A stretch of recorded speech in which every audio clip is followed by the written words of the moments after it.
Respecto del ciclo de debates que nos ocupa, decir que hace unos meses, dentro de la programación de debates del foro, pues decidimos que el primer tema por el que teníamos que empezar, aunque se puede empezar por muchos sitios, nos parecía que era de gran importancia empezar por el sector de la comunicación, porque la cuestión de los medios de comunicación no lo consideramos desde el foro como una cuestión sectorial o de una parte de los profesionales, sino que se trata de un problema estructural, de un problema democrático, de un problema cultural transversal que atraviesa la sociedad y que nos pone sobre la mesa el problema de qué capacidad de expresión, de expresión pública y social disponen los diferentes sectores y los diferentes tejidos que componen nuestro país. En ese aspecto organizamos un primer debate que tuvo como tema la monopolización de los medios en España, cómo eso en este momento supone un déficit democrático. Y como continuación de ese debate, pues estamos esta tarde aquí. Si en ese primer debate hablamos de ese diagnóstico acerca de cómo están estructurados los medios, los grandes grupos de comunicación en España, hoy, sin embargo, el aspecto que queremos desarrollar, por eso tenemos a nuestros invitados que ahora presentaré, es precisamente en profundizar en cómo podemos desarrollar y construir medios de comunicación independientes, qué experiencias y alternativas podemos conocer y de las que podemos aprender, con el objeto pues, de, modestamente desde el foro, poder aportar en este debate, tener mayor conocimiento y poder aventurar algunas iniciativas y caminos de trabajo en el futuro, ¿no? Planteo ya un poco, desde el punto de vista como moderador, un poco cuál podría ser preguntas a poder resolver a lo largo del debate. Primero es, que se pueden crear medios de comunicación independientes, es una realidad porque todos conocemos unos u otros, pero sí que es importante saber cómo, de qué depende cómo se pueden poner en marcha. Esa es la primera cuestión. La segunda es cómo es posible que una vez creados esos medios sean capaces de ganar verdadera difusión y espacio en la sociedad, ¿no? Cómo es posible, por tanto, que ese tejido de medios plurales y diversos, que en una parte ya existe, pero que tiene que aumentar, cómo es posible que puedan desarrollarse al margen de los grandes grupos y no acabar fagocitados por ellos, preservando su independencia de pensamiento y sus modelos autónomos de gestión. Ese es un poco lo que podría ser las preguntas genéricas a partir de las cuales podemos tratar de responder cada uno desde nuestra experiencia práctica. Pues hecha la presentación inicial del foro, recorte y el debate, paso a presentar a nuestros invitados, a los que desde luego desde ya les agradecemos su presencia, su asistencia aquí esta tarde. Empiezo por Silvia Padrón. Silvia Padrón estudió periodismo en la Universidad Complutense y Derecho en la UNED. Es socia fundadora de Cuarto Poder y responsable del área económica y jurídica. Y escribe habitualmente en su blog de Cuarto Poder, El remedio de los media, especializado en medios de comunicación. Hay que decir que Cuarto Poder, la oferta de periódicos digitales disponible, pues ha apostado, se fundó en 2010, ¿no? Lo comentábamos antes, y ha apostado por otro perfil y otro modelo en el que el protagonista, digamos, es el blog. Las secciones se subdividen en blogs y los diferentes redactores pues tienen un blog fijo temáticamente especializado. Por tanto, pues es otra manera de hacer, dijéramos, periodismo digital. Joan Encunllat es director y redactor de la revista Foros 21 desde 2009. Foros 21 es una revista de actualidad, análisis y divulgación cultural y científica. Como redactor de la revista Foros y como colaborador de otras publicaciones, ha realizado en estos últimos años cerca de 200 entrevistas que se pueden consultar en su blog personal, tanto a personalidades del cine, del teatro, la literatura, la música, también de los movimientos sociales o de la política nacional. Y eso nos conecta con otra faceta importante de Joanen, como dentro de su larga trayectoria en el activismo social, que comenzó en el movimiento estudiantil universitario y que pues, actualmente se manifiesta como ha sido miembro fundador de la Mesa Estatal por el Referéndum de las Pensiones, quizá la plataforma más importante del país en este tema, en el que reúne a más de 150 organizaciones del más amplio espectro social, ideológico y cultural, y es miembro de la Coordinadora Estatal de Recortes Cero. Nuestro tercer invitado, Juan Malpartida, es poeta, ensayista, novelista, crítico literario. Ha colaborado con ensayos y crítica literaria en numerosas revistas literarias, suplementos culturales. Actualmente es colaborador, no sé si sigue siendo de interés, se cogen los datos, supongo que es colaborador actualmente en los suplementos del diario ABC y de la revista Letras Libres. Sí. Sigue siendo así, ¿vale? Y además es conferenciante sobre temas literarios pues, en universidades españolas y extranjeras. Es director, claro, de la revista Cuadernos Hispanoamericanos, una de las revistas decanas de las letras hispanas, que nació, lo estábamos comentando ahora, nació en 1948, es una publicación... la revista. Perdón, la revista. ¿Qué he dicho? No, creo que se ha puntualizado. Ah, vale. He dicho otra cosa. No, ¿He dicho un periódico o algo? Estamos hablando de vida. Ah, vale, vale. Bueno, es que al final... Bueno, si me he dicho que era un cómic, no está mal. Vale, entonces, una revista literaria especializada que pertenece, está dentro de la Agencia Española de Cooperación Internacional para el Desarrollo, que depende del Ministerio de Asuntos Exteriores, y que, por tanto, pues, lleva más de medio siglo apostando, investigando, desarrollando las letras hispanas, aunque también han colaborado escritores de otras lenguas, y podemos nombrar pues, nombres muy grandes como Octavio Paz, Martín Heidegger, Julio Cortázar, Peregrín Ferrer, etcétera, etcétera. Su primer director fue Lain Entralgo, ha tenido una nómina de directores muy importante en el panorama cultural español y actualmente pues, Juan Malpartida es su director. Pues un aplauso para los tres por su asistencia aquí.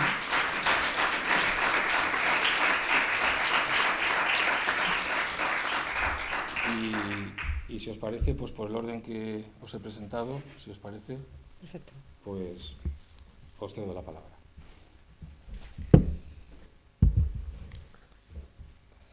Buenas tardes. Bueno, pues yo vengo a hablar de Cuarto Poder, que es un periódico digital que nació justo ahora hace 6 años, en marzo del 2010. Bueno, el Internet ha sido fundamental para los medios de comunicación, porque de otra manera hubiera sido impensable, ¿no? Hacer un periódico, tener una rotativa, una imprenta, todo, distribuirlo sería algo bastante difícil, pero el hecho de la llegada de Internet pues, ha facilitado que haya habido un gran auge de medios. Cuando nosotros llegamos en 2010 había muy pocos diarios digitales, estaban los genéricos, las cabeceras principales que ya tenían su versión en Internet, y luego bueno, pues estaba el Confidencial Digital, La República, Diagonal, pero vamos, había muy pocos medios. Nosotros surgimos como una necesidad de los socios fundadores, en su mayoría, yo me he dedicado más al derecho, pero en la mayoría de los socios fundadores pues eran personas que les habían despedido y habían salido de sus medios y veían muy difícil volver a trabajar en una redacción normal, de un diario normal. Entonces, bueno, pues dijeron, pues vamos a juntarnos y hacemos un periódico nosotros. Nos juntamos un grupo de 20 personas y bueno, pues sin saber muy bien cómo se hacía, con un poco de algunos conocimientos digitales para hacer lo que es bueno, eso nos llevó un año. Tener lo que es la página nos llevó un año. Pero bueno, con tiempo y con ganas, y nos pusimos en marcha. Y bueno, pues siempre nos hemos sostenido con publicidad. Ahora hay varios modelos para los medios digitales, pero nosotros desde el principio apostamos por el modelo de la publicidad, que aunque todo el mundo augura que está terminando, pero bueno, de momento a nosotros nos permite vivir. Tenemos una economía saneada, pagamos a todos los colaboradores religiosamente y no tenemos ninguna deuda. Entonces, se puede preguntar la gente cómo se consigue esto con unos ingresos magros, porque bueno, aunque tengamos publicidad, pues aún somos un medio bastante pequeño, pero bueno, pues eso se consigue con un director que tiene un salario no mucho más mayor que el de los redactores, con la eliminación total de gastos superfluos y no teniendo una redacción física. Nosotros no tenemos una redacción física. Nosotros nos comunicamos por internet, por WhatsApp, por Hangout, por Skype, para la gente que vive fuera de España. Entonces, bueno, pues tenemos un director y un editor que son los que están siempre jornada completa. Luego tenemos unos cuantos redactores que también trabajan más o menos de eso, un par de editoras que trabajan a media jornada y los demás pues que más o menos colaboran. Somos periodistas que colaboramos en distintos... Mis compañeros, la mayoría colaboran en distintos medios. Yo, por ejemplo, me dedico al mundo del derecho y llevo también la parte económica del periódico. Entonces, bueno, después de Cuarto Poder, pues a partir del año siguiente empezaron a salir bastantes medios más. Ha salido Vox Populi, Infolibre, El Diario, y algunos de ellos han optado por la fórmula de la suscripción o de los socios. Nosotros, nuestra filosofía siempre ha sido no hacer pagar a la gente por la información, porque nos parecía que era una manera de discriminar y que a lo mejor no todo el mundo podía llegar a pagar la cantidad que se pedía para poder leer, ¿no? O sea, el hecho de que la información sea exclusiva de los suscriptores no nos parecía adecuado. Y bueno, y de momento pues nuestra información es gratuita y ya digo, nos sostenemos con la publicidad. Somos una sociedad limitada en la que todos hemos aportado dinero. A los 2 años hicimos una ampliación de capital, entraron compañeros nuevos y pusimos un poco más de dinero y bueno, pues año tras año pues vamos terminando nuestros ejercicios económicamente saneados. No tenemos ninguna deuda con ningún banco y no le debemos nada a nadie.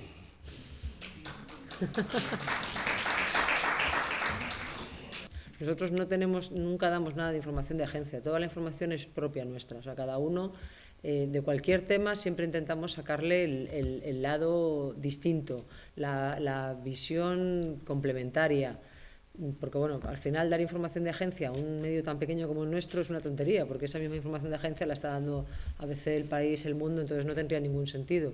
Nosotros todo hacemos información propia y es difícil tener difusión, pues bueno, pues a través de las redes sociales, que bueno, pues tenemos un número de seguidores en Twitter, en Google+, en Facebook, y es la manera en la que más nos...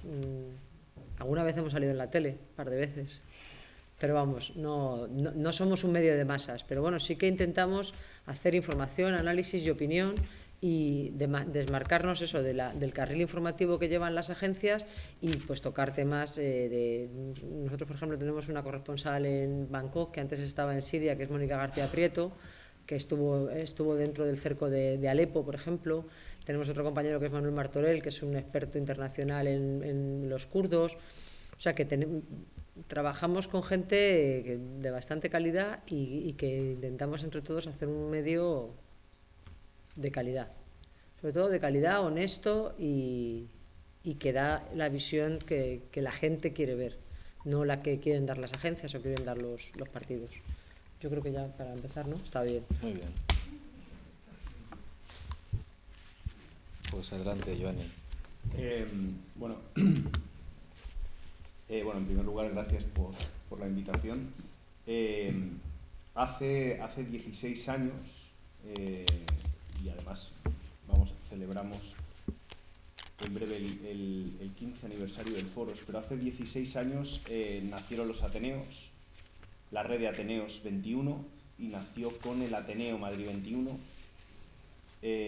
un primer espacio que creamos con el objetivo de difundir la cultura y ponerla al alcance de la gente. Un año después nació la revista Foros 21, que nació como una forma de expresión impresa de lo que pasaba en el Ateneo Madrid 21, que un año después ya se había extendido a 5 ciudades. Habíamos conseguido formar el Ateneo Barcelona 21, Bilbao 21, Valencia 21 y Granada 21.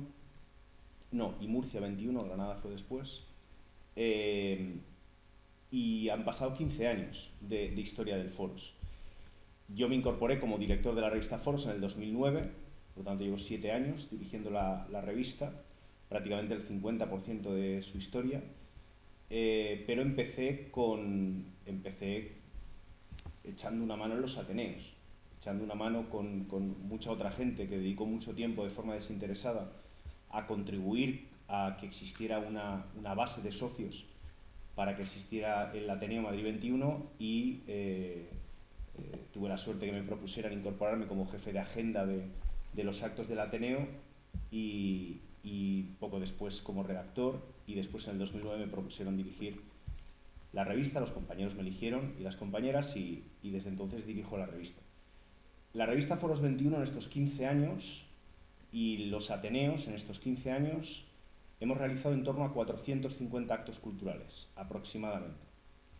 Hemos realizado y hemos publicado alrededor de 300 entrevistas.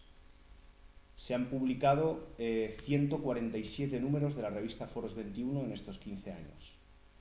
Por daros el último dato que tenemos, en el 2015 publicamos 13 números, porque publicamos la revista con los meses lunares, publicamos cada 4 semanas.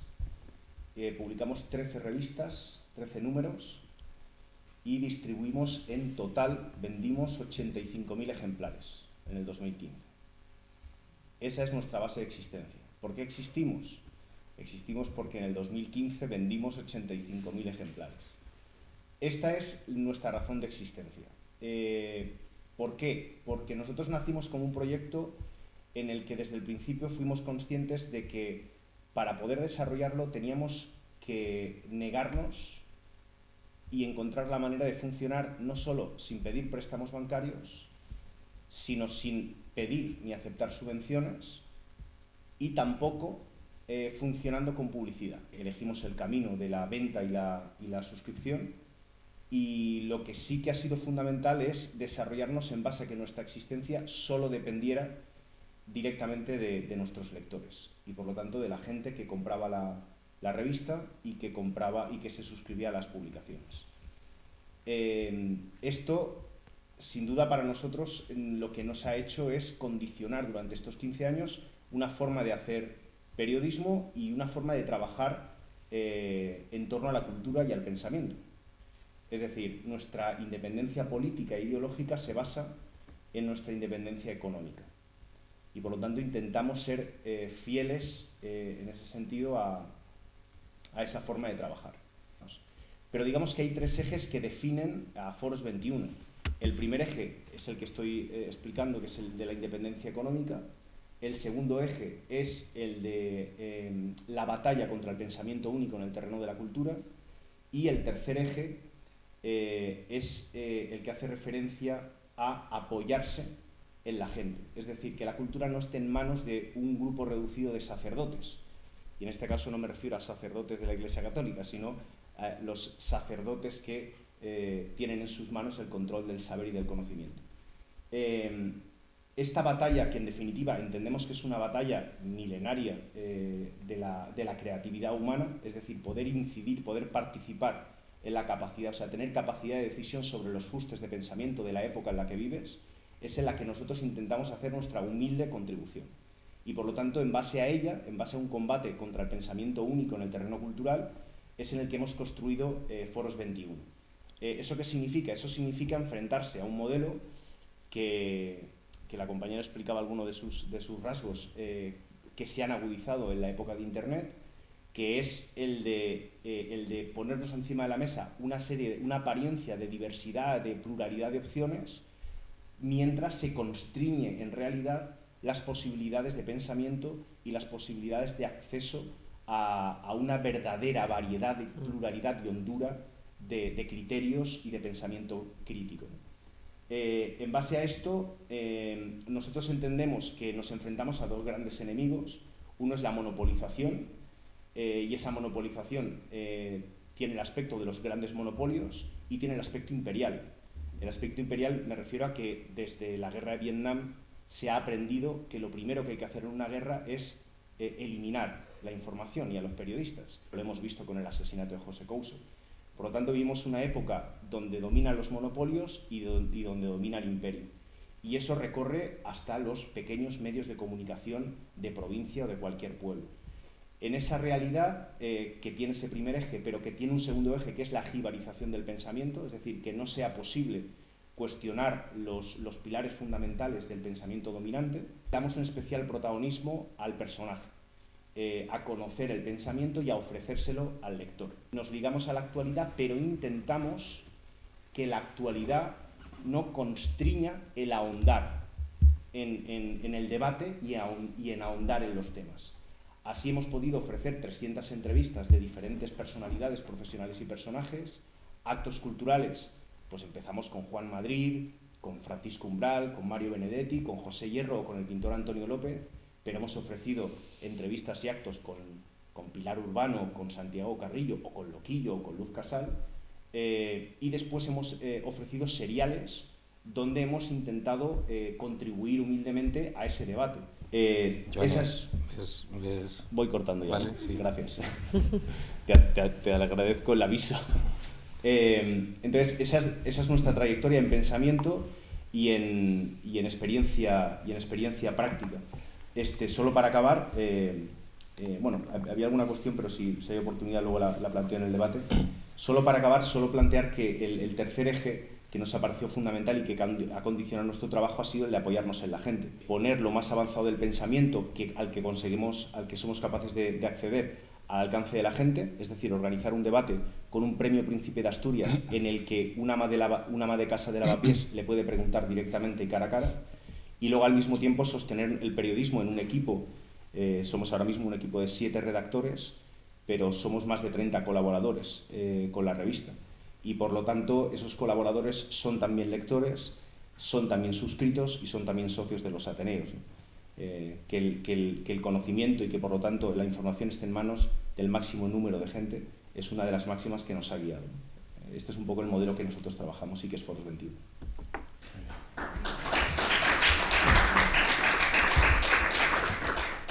Buenas tardes, muchas gracias por invitarme a este foro. Y yo represento una extrañeza dentro de estas dos iniciativas, estos proyectos, estas realidades que ambos habéis presentado, que supone el ejercicio de individuos que parten, ¿no?, de la ciudadanía y que tratan de responder a los acontecimientos con una información y con un pensamiento diverso y naturalmente con el gran desafío que tenemos todos, pero que tenéis vosotros, que habéis hablado primero, de que el pensamiento no solamente sea diverso, que yo creo que es uno de los problemas, sino que sea pensamiento. La diversidad es más fácil a veces o sea, la diversidad de pensamientos es más fácil que la profundidad de pensamiento. Pensar es difícil. No basta con porque muchas veces confundimos, y eso puede ser para motivo del debate, la opinión, que es algo que los medios, ahora la web, pues la red ha posibilitado, el mundo de la opinión con el mundo del pensamiento. Desde los orígenes de la filosofía ya ha habido esa diferenciación importante, que es una tensión más que una diferenciación tajante. Decía Demócrito que solo había átomos y vacío y que los demás eran comentarios, ¿no? Lo primero parece que es un verdadero pensamiento y había una consideración que lo otro era importante, pero que oscilaba en un diálogo sin fin, probablemente. Interesante, pero sin fin. Bueno, yo represento por mi trabajo, más que por lo que soy, sino por mi trabajo, represento una revista de pensamiento y literatura que sin embargo está totalmente pagada por el Estado. Así que en ese sentido represento otra opción de si es posible la independencia, si es posible el pensamiento y si es posible el rigor cuando una revista o una publicación está financiada por el Estado, no por el gobierno. Porque el caso de Cuadernos Hispanoamericanos, que tiene fundamentalmente dos etapas, desde el 48 hasta 1975, época de la dictadura, desde 1975 hasta ahora, transición y democracia, ¿no? Esas son dos etapas desde un punto de vista histórico, pero desde un punto de vista interno de la revista hay muchas más etapas. Quiero recordar que esta revista, que la fundó, fue el primer director, Laín Entralgo, y por lo tanto estaba dirigida en principio no solamente por él, sino por el ala falangista, el intelectual, ¿no? Como era Ridruejo, como era Luis Rosales, como era Maraval, que fueron grandes intelectuales, más o menos grandes pensadores, o gente sin duda pujante y que han determinado mucho de lo que se ha pensado en este país, a veces para bien, a veces para mal, pero estaba fundada en el ala, digamos, intelectual del franquismo. Pero quiero recordar que fundada en 1948 y a partir del 49 ya Luis Rosales pues realmente era quien la dirigía, porque Laín hacía muy poca cosa, y Luis Rosales iba mucho por la redacción, entre otras cosas porque la secretaria de Laín Entralgo era novia de Luis Rosales, le interesaba mucho ir por la redacción, y Luis Rosales tuvo un gesto muy importante en 1949, que fue dedicado un monográfico a un señor, a un gran poeta, a un gran pensador que murió en el exilio en Coyur, Antonio Machado. Hacer eso en 1949 ya marca a la revista Cuadernos Hispanoamericanos como portadora de una semilla crítica, de una semilla de reflexión y de responder a una realidad controvertida, una realidad difícil, en una época en que hacer eso había que tener también no solamente un valor intelectual, sino ético. ¿Qué les puedo decir? En fin, la historia de esta revista está larga, que prefiero reducirla en en una reflexión. Yo llevo 26 años trabajando en Cuadernos Hispanoamericanos, entré como jefe de redacción cuando era el director Félix Grande, y hace unos años, ya no sé si 5 o 4, no sé, que soy director de la misma. Yo afortunadamente, no sé por qué, pero nunca he visto la presencia. Ha habido muchos gobiernos, desde el primero de Suárez, obviamente, luego pues, el PSOE durante un gran periodo, luego el PP, luego de nuevo el PSOE, luego de nuevo el PP. En fin, no he visto ninguna interferencia ideológica en la revista.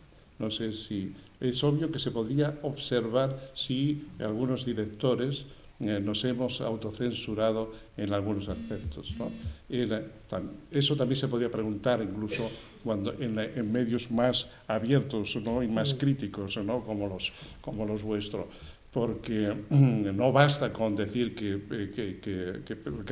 representamos una pluralidad o que hay que ver si eso es real, ¿no?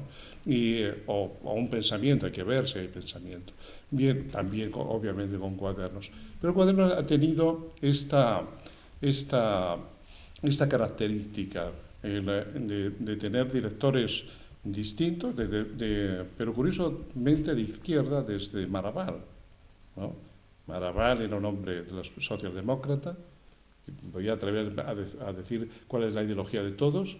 La dirigió Félix Grande, que era un hombre socialdemócrata, la dirigió un argentino, un gran erudito, que fue también su director y jefe de redacción, Blas Matamoro, también filo socialdemócrata.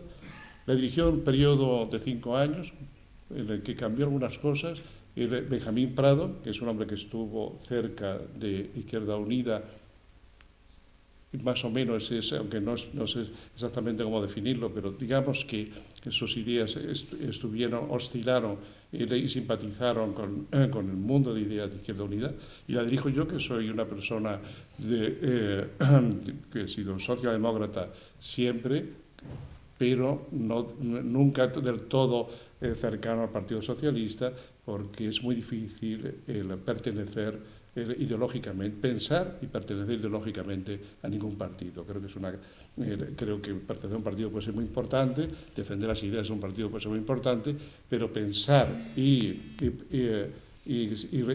recibir consignas o seguimiento no es lo mismo, ¿no? Yo creo que es una dejación de la reflexión.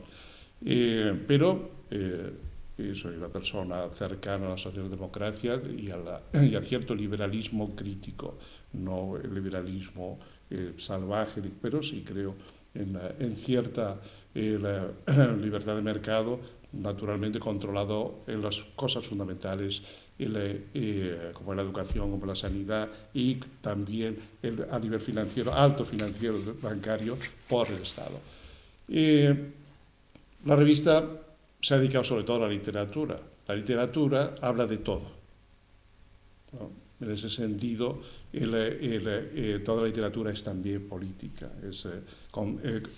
compete a la polis, compete a los ciudadanos. Pero también se ha dedicado a la reflexión. Nosotros, por ejemplo, dedicamos hace bastantes años, 3 volúmenes a la cultura, sociedad y cultura de la dictadura argentina. Y dedicamos otros 3 volúmenes a la sociedad y la cultura durante la dictadura chilena, ¿no?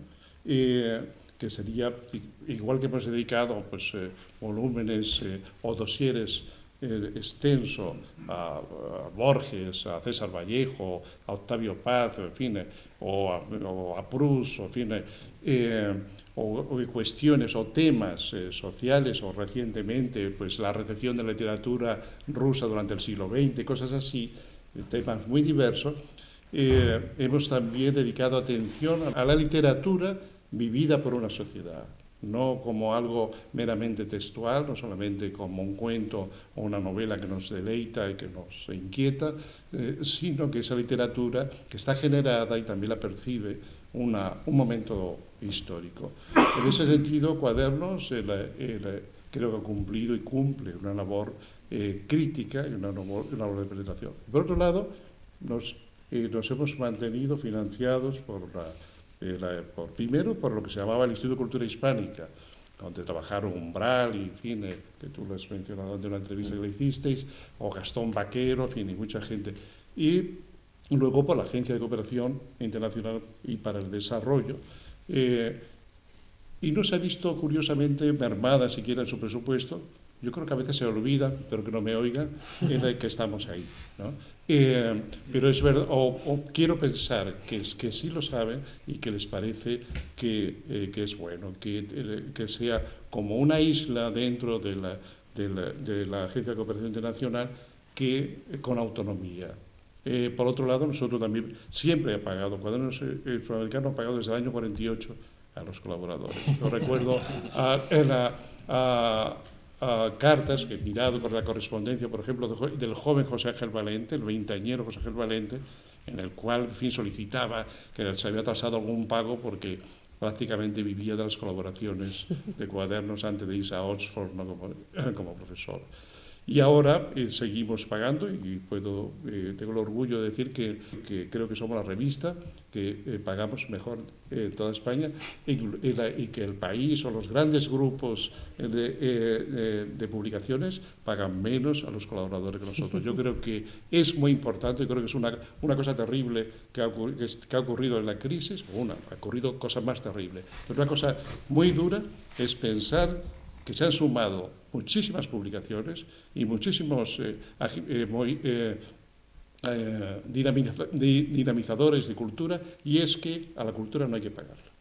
Y eso, que antes, cuando teníamos menos dinero, hace, por ejemplo, 30 años, en este país se pagaba, ahora se piensa que no se debe pagar. Cuando a alguien no se le paga, tampoco se le puede exigir. Difícilmente se le puede exigir. Y acaba habiendo una proliferación de mundo, no de pensamiento, sino de opinión, porque la gente que realmente se dedica a la cultura quiere naturalmente responder con honestidad también en su propia casa. Así que nosotros pagamos y tratamos de responder a un mundo diverso, social, político, filosófico, a través, sobre todo, centrado en la literatura. Muy bien.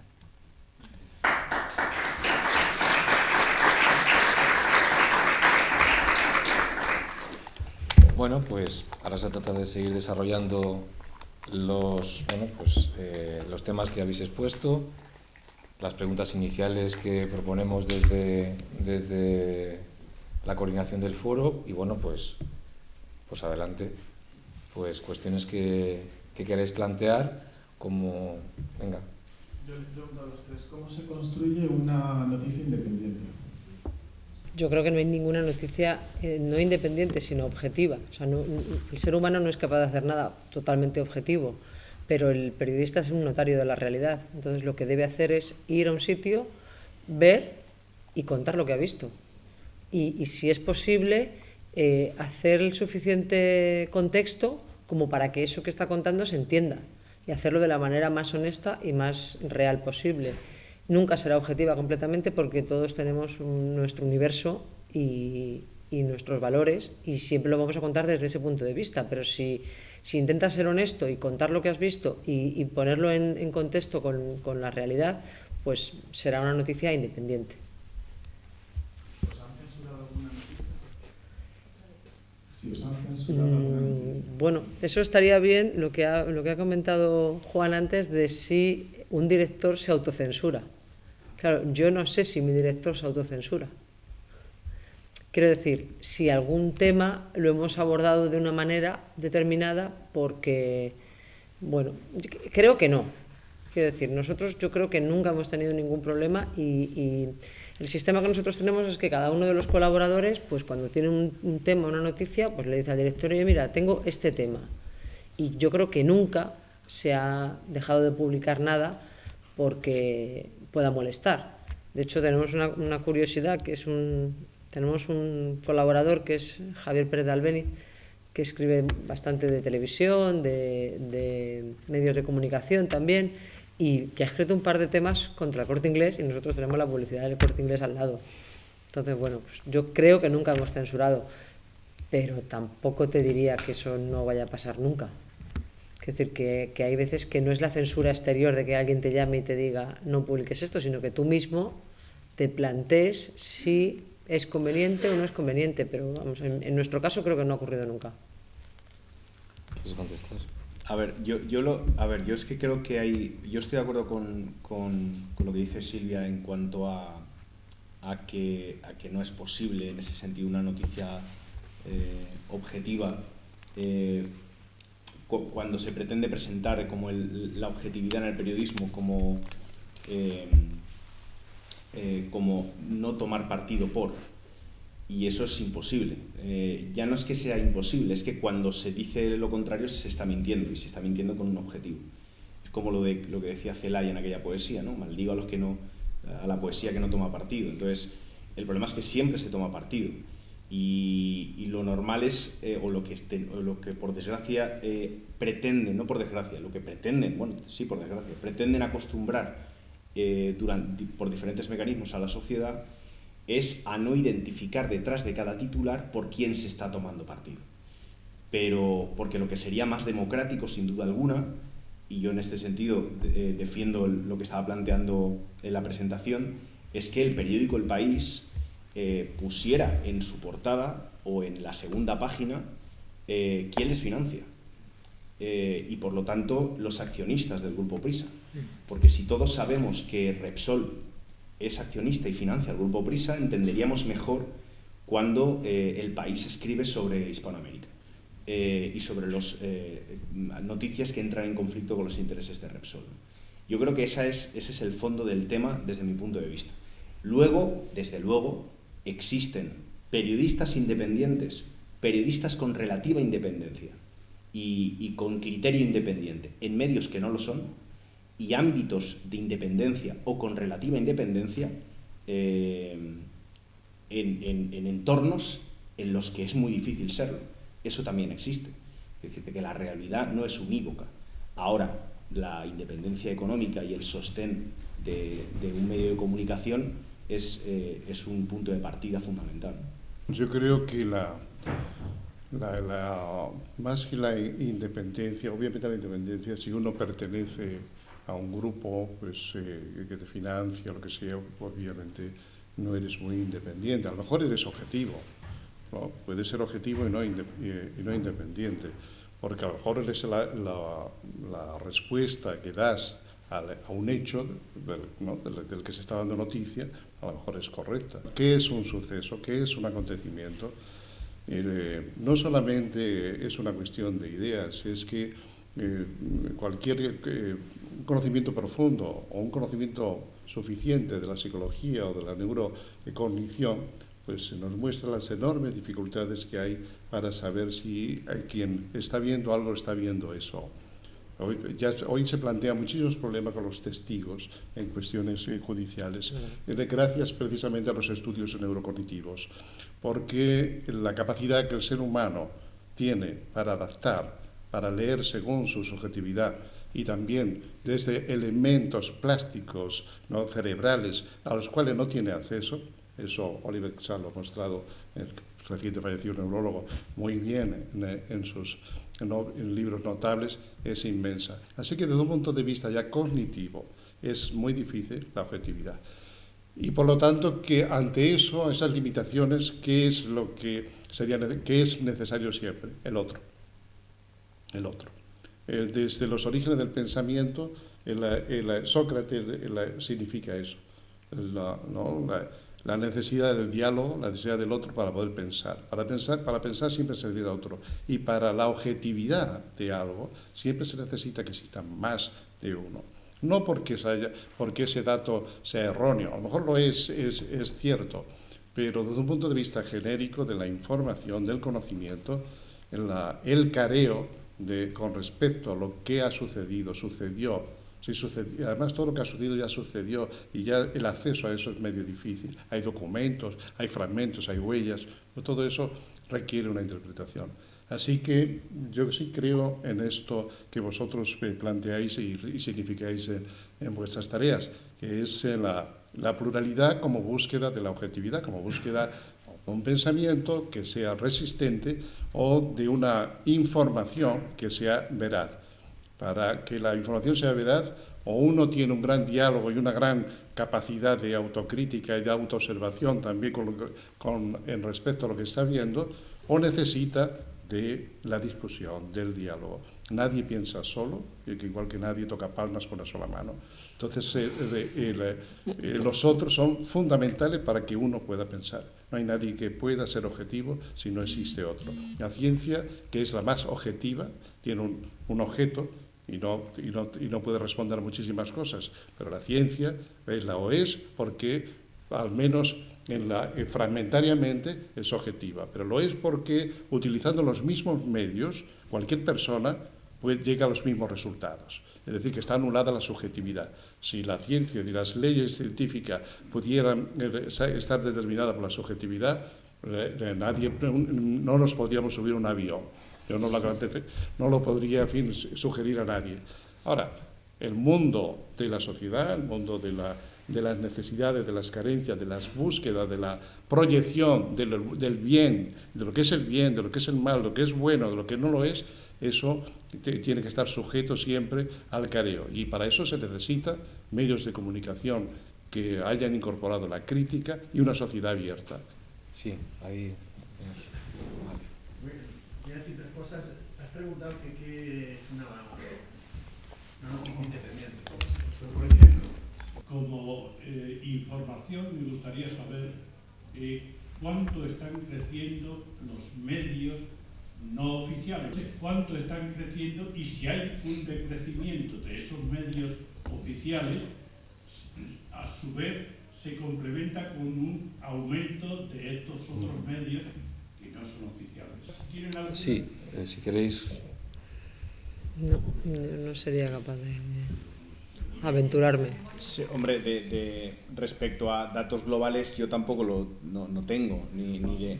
Hombre, lo que sí que es obvio, lo que sí que sabemos, lo estaba comentando al principio Silvia, sí que sabemos que ha habido un crecimiento de publicaciones que con diferentes modelos, con diferentes relaciones y con diferentes... Me refiero a modelos en cuanto a modelos de propuesta periodística y modelos también de financiación. Hay diferentes alternativas y diferentes propuestas. Y eso en los últimos años se ha dado muy especialmente desde el 2010, desde que nace los Cuarto dos últimos Poder, años quizá más. Marca un momento de estallido, y los 2 últimos años muy especialmente, ¿no?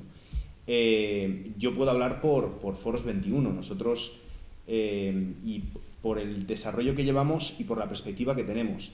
El desarrollo que llevamos es con toda la humildad que se corresponda y con toda las limitaciones que tenemos, pues vamos creciendo porque tenemos la voluntad de hacerlo. Y eso es una de las cuestiones, claro que hay que saber cómo, pero lo más importante es querer. Y eso es una enseñanza que nosotros hemos aprendido en este proyecto. Nosotros tenemos la voluntad de crecer. De hecho, hemos empezado no hace mucho con un nuevo proyecto en el que participa y que está encabezando la vicedirectora de la revista de Foros 21, que la veis con la cámara arriba y abajo, Sara Montero, que estamos lanzando una televisión en Internet. He tenido la suerte de que Sara tuviera absolutamente la locura, la inconsciencia de proponerme a mí que fuera el presentador de los programas pilotos iniciales que estamos poniendo en marcha, y lógicamente lo estamos haciendo porque existe Foros y porque existe un proyecto editorial detrás. Si no, no podríamos empezar con este proyecto de Verdad Televisión que hemos puesto en marcha y que todavía no genera ningún tipo de beneficio para nada, como sí genera Foros. Entonces lo estamos haciendo porque ya llevamos un crecimiento, un desarrollo. Cuando me refiero a voluntad, y con esto acabo, me refiero a que nosotros sí creemos firmemente en que es posible no solo que se creen medios de comunicación independientes, con diferentes modelos y diferentes enfoques, pero medios de comunicación independientes con voluntad de competir con los grandes medios. Creemos firmemente que eso es posible. Podemos competir con Prisa, y eso es posible, lógicamente a medio-largo plazo, más a largo, pero a medio-largo plazo es posible hacerlo. Es posible competir con los monopolios. Y en segundo lugar, es posible hacerlo si además todos los que apostamos por este tipo de modelo y de cultura, digo de modelo me refiero a de cultura independiente, etcétera, en sus diferentes concepciones, aunamos fuerzas. Y eso es un punto que a mí me parece crucial, que si podemos lo abordamos después, pero a mí sí me parece fundamental. Por ejemplo, desde los 3 modelos tan diferentes que hay encima de esta mesa, creo que es fantástico porque hay miles de proyectos y cientos de proyectos similares en el país desde diferentes perspectivas. Aunar fuerzas y confluir en un mismo punto de generar iniciativas y proyectos culturales, creo que es bueno frente al pensamiento único y el monopolio de la cultura. Y es posible competir con Prisa y con cualquier gran monopolio, uniendo a los pequeños David frente al Goliat. Sí, bueno, yo creo que es como evidente, ¿no? Yendo a los kioscos, comparándolo con hace 15 años, que los grandes periódicos pues venden menos de la mitad de lo que vendían, ¿no? El País, El Mundo, ABC, La Vanguardia, etcétera. Y sin embargo que han surgido pues no solo, otras publicaciones, y sobre todo a través de la Internet, a través de la red, donde la gente se informa, lee, etcétera, y que está mucho más atomizado. Eso plantea también un problema. Eso es una novedad tecnológica que permite un mundo de opinión muy diversa, que luego no es tan diverso cuando se mira un poco, cuando se analiza, pero una gran proliferación. Esa gran proliferación no es una cuestión ya de monopolio. las grandes proliferaciones de medios acaban reduciéndose, porque es lógico que acaban reduciéndose, porque esa pluralidad a veces hay demasiada opinión, demasiada poca calidad. Cuando surgieron los periódicos, sobre todo ya a mediados del siglo XIX en adelante, cualquier empresario tenía un periódico de 8 hojas, ¿no?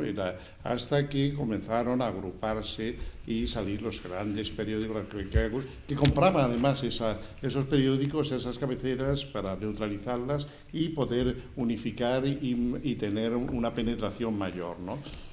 Ahora eso es algo que está ocurriendo con Internet, donde encontramos cosas interesantes, pero una basura impresionante y unas estupideces sin nombre, porque todo el mundo opina, como ocurre en esos programas basura, donde en lo que llamamos opinión, porque a mí se me ocurre, porque yo lo pienso, porque no sé qué, pues a mí se me ha ocurrido este poema, en fin, yo tengo tanto derecho como Neruda o Dante a publicarlo, ¿verdad?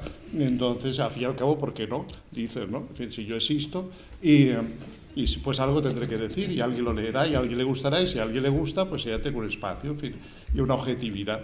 Y en el mundo editorial ha pasado lo mismo. Los grandes grupos de Prisa o de Bertelsmann o de Planeta, que tuvieron, ¿no?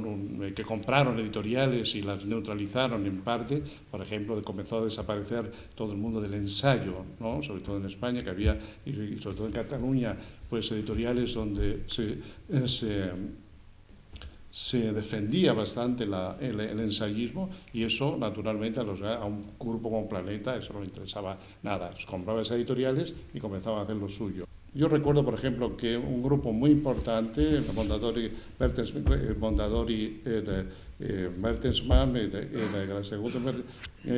decían a sus editores: no podemos editar un libro que no venda en menos de 15.000 ejemplares.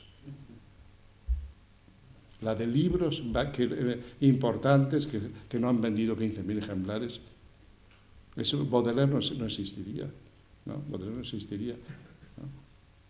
Y muchísimos filósofos no existirían. Schopenhauer vendió del Mundo como Voluntad y Representación, vendió 300 ejemplares en 3 años. No existiría por una editorial así. ¿Perdón? La madre vendía, fue la primera gran novelista de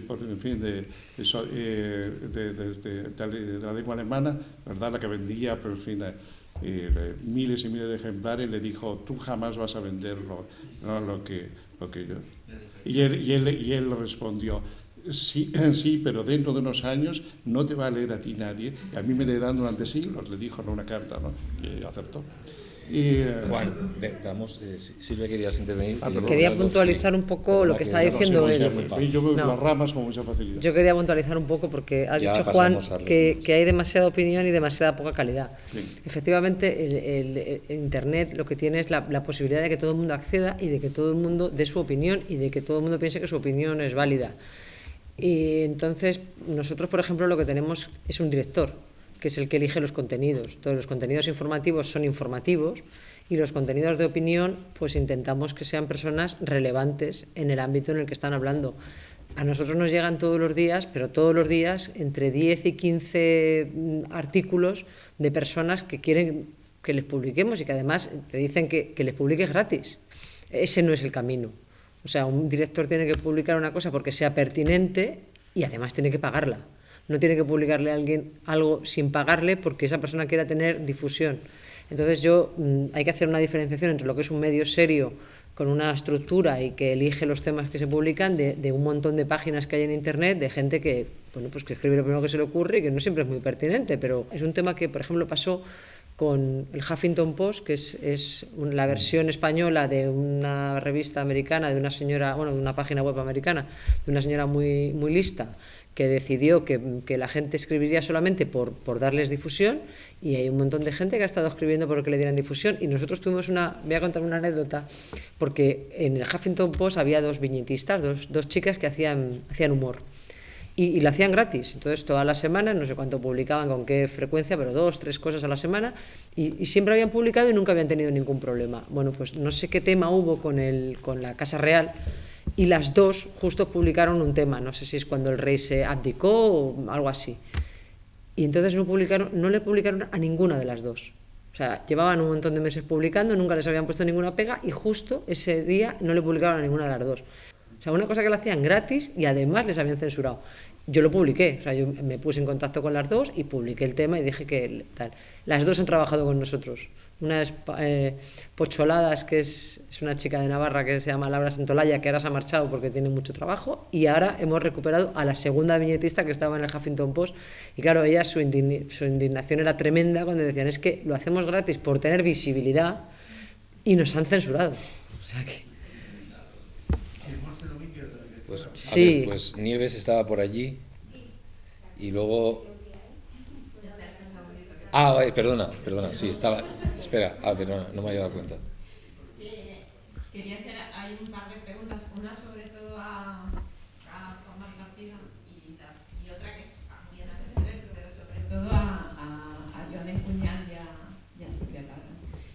Una era, bueno, yo creo que es un hecho que el gobierno de este país, ya no sino desde hace bastantes años, tiene casi un proyecto muy exclusivo en aspirar como a ser un socio del Club Europeo, y prácticamente todas las apuestas, la mirada y los proyectos estaban puestos en ello, ¿no? Seguramente, yo no lo he contado, pero el presidente del gobierno español creo que viajará mucho más a Bruselas que a Buenos Aires, que a Santiago de Chile, etcétera, etcétera, ¿no? Claro, en este caso yo soy de Recortes Cero y desde Recortes Cero consideramos que la dimensión española es mucho más amplia, socialmente, políticamente, a todos los niveles, y especialmente la dimensión hispanoamericana, ¿no?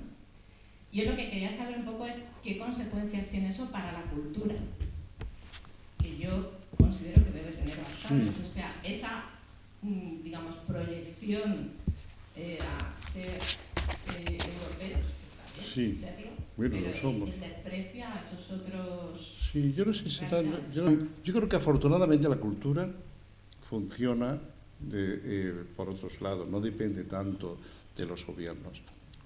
La literatura, por ejemplo, latinoamericana, desde hace muchos años, y sobre todo desde a través de, ¿no?, en aquel tiempo, en los años 70, a través de Cataluña, ¿no?, el grupo de Carlos de Seix Barran, ¿no?, solamente de Carlos Barran, comenzó a penetrar en el mundo español. Y también Cuadernos Hispanoamericanos ha sido un puente entre el lado de la lengua de allá y de acá. Yo creo que si no entendemos el imaginario y el pensamiento, ¿no?, de las literaturas generadas desde Argentina y Chile a los hispanos de Estados Unidos, ¿no?, que son muchos, pues no nos podremos tampoco entender nosotros mismos, nuestro propio imaginario. Porque la lengua es una, las literaturas son diversas dentro de esa lengua, pero la lengua es una. Pero es que los españoles mismos ignoramos muchísimo a las literaturas hispanoamericanas, a los grandes nombres, ¿no?, de Borges, Cortázar, Vargas Llosa, etcétera, ¿no? La literatura y el pensamiento hispanoamericano es mucho más amplio.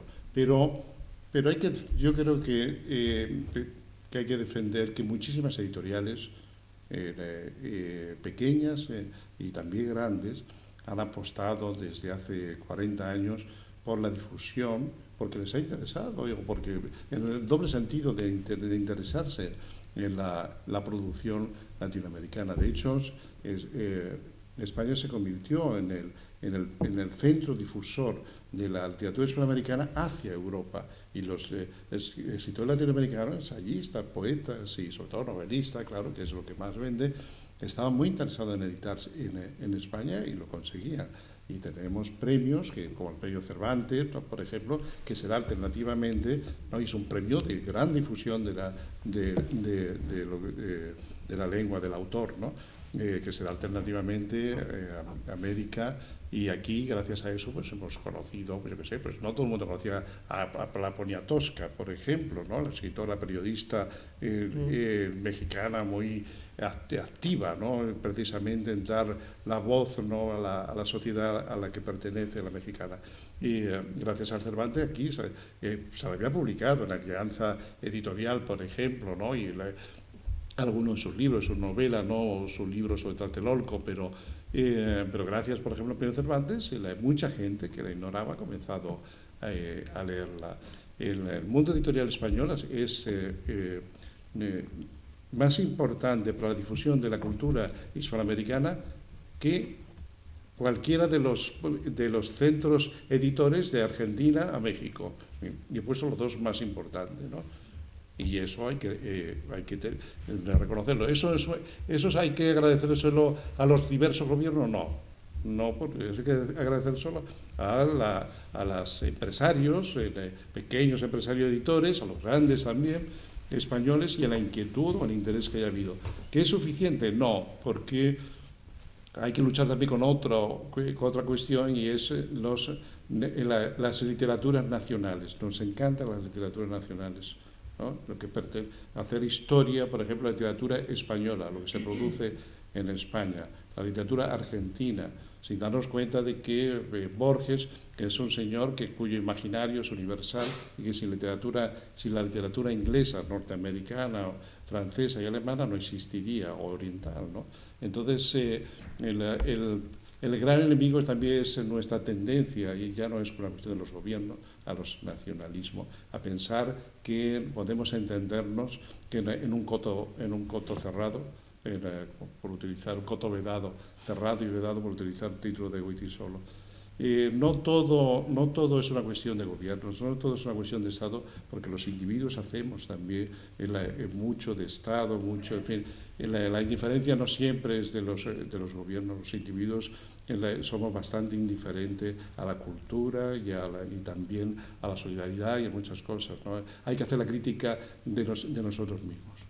Yo creo que existe la necesidad, se reclama la necesidad y los profesionales lo demandan. Hay algunos movimientos que se han hecho, como la Plataforma por la Libertad de Información, que son respuestas a la ley Mordaza o cuestiones así, pero se demandan respuestas mucho más estructurales y, por lo tanto, iniciativas que, aunque empiecen con pequeñas colaboraciones que ya existen, se vayan creando ámbitos de encuentro, y, por lo tanto, que medios independientes, medios con relativa independencia o con proyectos diferentes, profesionales independientes, diferentes ámbitos, podamos encontrar espacios donde compartir y donde trabajar por desarrollar la democracia y la libertad de información en España. Porque, con esto acabo, porque sí que creo que, igual que nos enfrentamos a un problema político y económico, y nos hemos enfrentado a un problema político y económico, nos enfrentamos a un problema del terreno de la información y de la cultura, y eso es así. Y yo aquí sí que quería acabar con una cuestión que a mí me parece fundamental. Los gobiernos deben apoyar la cultura, pero la cultura siempre tiene que enfrentarse al poder, y esa es la esencia misma de la cultura. Entonces debemos encontrar el ámbito donde, al margen de quien gobierne y de los proyectos de gobierno, que cada uno apostaremos por uno, tengamos un espacio donde se genere un ámbito donde la cultura y la información pueda fortalecerse frente al poder, siempre esté quien esté en el poder. El poder es necesario, el poder es la electricidad, ¿no? Pero si tú pones los dedos en ella, pues te quemas, pero puedes poner, digamos, una radio y ir a Juan Sebastián Bach. El poder es lo que todos aquí buscamos, así, poder, fuerza, en definitiva, penetración, todo eso es poder, ¿no? No desde el Estado, no solamente el Estado tiene poder, afortunadamente, y muchas veces menos mal que tiene poder el Estado, porque si no, ¿para qué votar? ¿Para qué existe la democracia?